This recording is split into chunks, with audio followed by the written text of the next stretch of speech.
Hi, we will in this video assemble a Windex 15.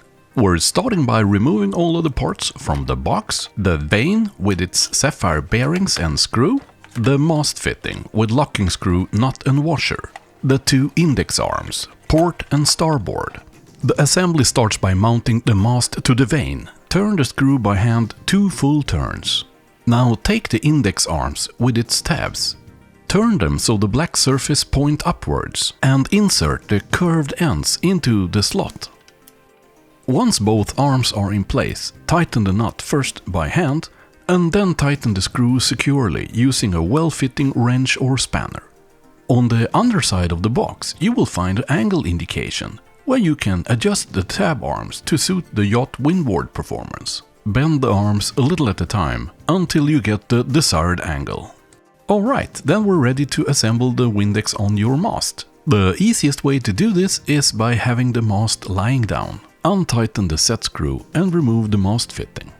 Insert the mast fitting into the hole of the mast and tighten the nut with considerable force using a 1/2 inch or a 13mm spanner.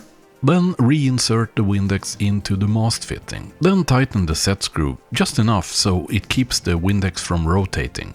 Now check and adjust so the 2 tab arms are lined up and pointing symmetrically aft.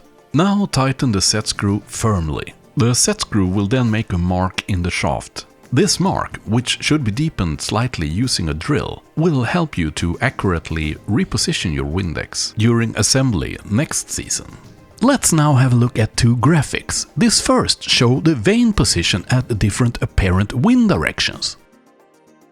This second graphic shows you how to identify a change in the apparent wind angle as small as 1 degree.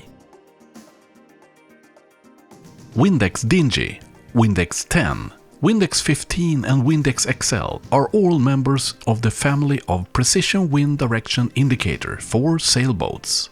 Thank you for watching this tutorial on how to assemble a Windex 15.